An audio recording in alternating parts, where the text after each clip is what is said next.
Bismillahirrahmanirrahim. Assalamualaikum warahmatullahi wabarakatuh. Bertemu lagi di channel Berbagi Ilmu. Pada video kali ini saya akan membahas penggunaan tinta non-original pada printer Epson. Banyak beberapa jenis tinta yang non-ori ya. Jadi teman-teman boleh pilih sesuaikan dengan kebutuhan juga, dan tentunya harus harus dicoba dulu ya. Jadi jangan sampai kita beli asal-asalan, nanti efeknya ke printer kita juga cepat rusak. Nah, kenapa saya beli produk ini?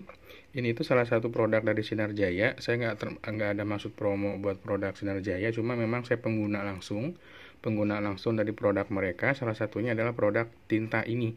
Jadi ada dua versi. Ada yang untuk ukuran kecil, dan ada ukuran yang literan. Ini ukuran 100 mili, sedangkan yang di belakang itu ukuran ukurannya 1 liter. Nah, ada 3 jenis tinta yang ada di produk ini tuh. Ada tinta dye, ini contoh tinta dye ya. Ada keterangan tinta dye, kemudian ada tinta pigmen. Tinta pigmen itu istilah lainnya adalah Durabright. Di sini udah ada keterangan for use with Epson. Jadi produk ini memang mereka rancang untuk penggunaan di printer Epson, dan nggak disarankan untuk digunakan printer yang lainnya, mungkin dengan formula yang khusus ya buat printer Epson. Nah, ada juga yang kemasannya itu kemasan 1 liter seperti ini. Sebentar saya ambilkan 1 liter. Nah, ini kemasan yang 1 liter. Ini ada keterangan tipenya, tipe pigmen ya. Tipe pigmen 1 liter. Karena awalnya itu saya nggak beli yang 1 liter, saya beli yang botolan dulu untuk uji coba ya. Ternyata ya hasilnya cukup bagus, nggak mengecewakan. Ini contoh yang warna kuning, tapi dia tipenya tipe tinta dye ya. Jadi teman-teman bisa sesuaikan dengan kebutuhannya, mau pakai tinta yang Durabright, pigmen, atau tinta dye. Dia komplit, ada warna hitam, merah, kuning, biru.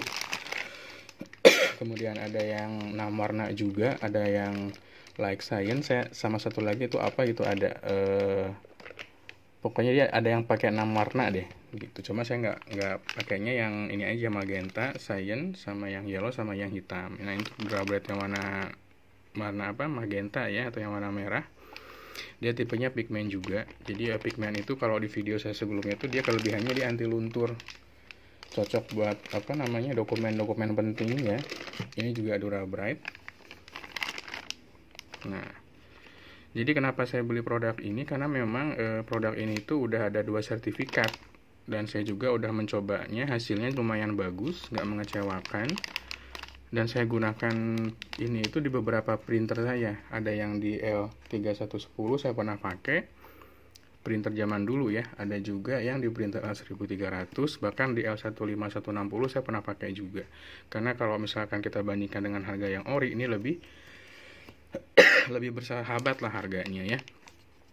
Nah, ini adalah tinta dari yang produk yang non-ori ya. Cuma kalau misalkan kita pakai produk non-ori, kita tentunya harus terima resikonya. Salah satunya adalah si teknisinya nanti nggak akan mau nyervis printer kita, karena hal pertama kali yang ditanyakan pada saat kita datang ke service center itu adalah tintanya ori atau tidak.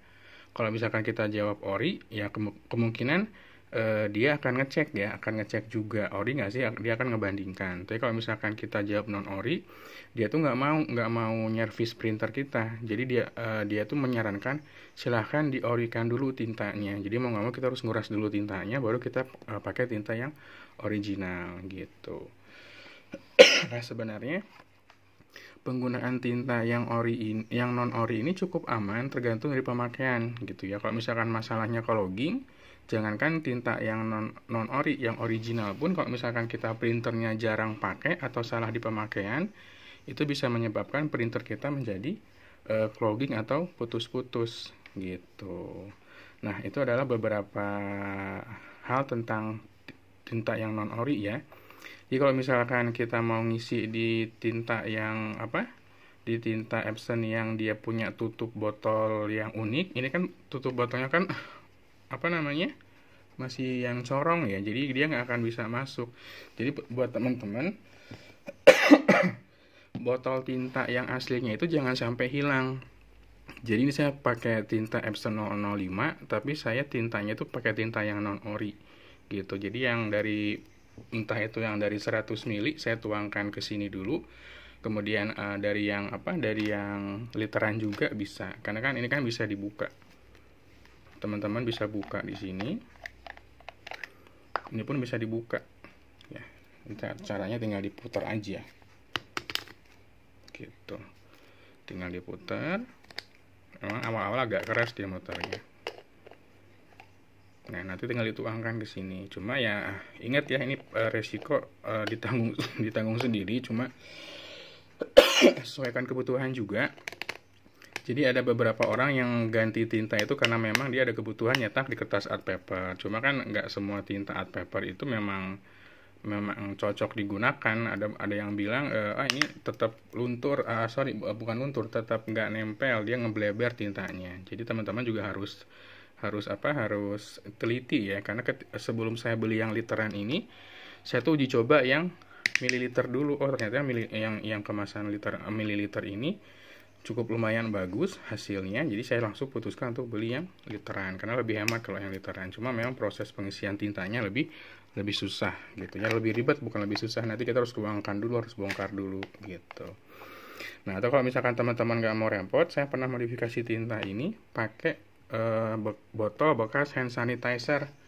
Ini contohnya. Jadi dulu ada hand sanitizer yang botolnya itu udah nggak kepakai lagi. Tuh saya coba cek, ternyata dia sidratnya tuh cocok dengan tipe printer ini. Jadi ini saya bongkar aja, saya ganti dengan tinta yang non ori ini. Jadi nggak harus pakai merek ini ya, teman-teman bisa pakai merek yang lainnya juga. Tapi pastikan harus percaya dulu, harus uji coba dulu, jangan beli banyak dulu karena kita mau tahu kualitasnya seperti apa gitu. Ini warna hitam, dia pigmen. Nah ini juga saya pernah modifikasi. Ini yang warna Yang warna merah. Ya, kenapa saya pakai botol yang besar ini? Karena kalau misalkan pakai botol aslinya yang kecil, itu pasti akan butuh botol yang banyak untuk memenuhi menghabiskan tinta ini ya. Jadi nggak efektif. Ini kemasan 500 mili kalau nggak salah. Jadi dengan satu botol kita udah bisa ngisi ulang sebanyak 500 ml gitu ya. Jadi penggunaannya ini khusus printer Epson, saya udah coba dan hasilnya juga tidak mengecewakan. Kalau untuk login pasti ada saatnya kita nge-cleaning printer dengan head cleaning ya gitu. Karena printer itu kan walaupun dia pakai tinta yang ori, kalau jarang digunakan ada kemungkinan dia akan mengalami clogging juga. Jadi teman-teman harus bijaksana juga dalam penggunaannya ya. Tentunya juga harus disesuaikan dengan resikonya. Jadi harganya ini juga pastinya lebih murah dibandingkan tinta yang original dari Epson. Cuma kan kita tergantung kebutuhan dan pemakaian masing-masing. Apakah kita mau tetap pakai yang ori, yang non ori. Karena saya juga termasuk salah satu orang yang cukup anti sebenarnya terhadap penggunaan tinta yang non ori, tetapi saya coba dulu di printer saya yang udah nggak garansi saya cobanya.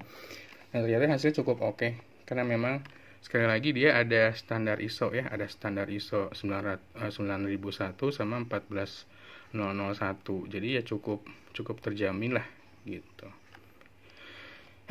Ini juga bisa digunakan pada jenis printer yang lainnya ya. Jadi termasuk yang tipe L1300, ada L3110 juga ada, L300 juga ada, printer jadul di sini ada semuanya gitu.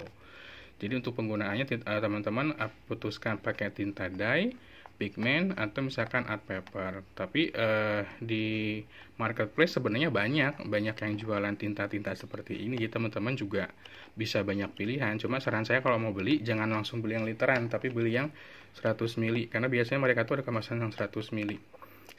Kemudian di atasnya ada yang 1 literan gitu. Nah, mudah-mudahan videonya bermanfaat. Jadi teman-teman ada bayangan mau pakai tinta seperti apa ya, kalaupun nggak pakai tinta yang ori. Kalau misalkan suka, teman-teman boleh like dan subscribe. Sampai ketemu lagi di video yang berikutnya.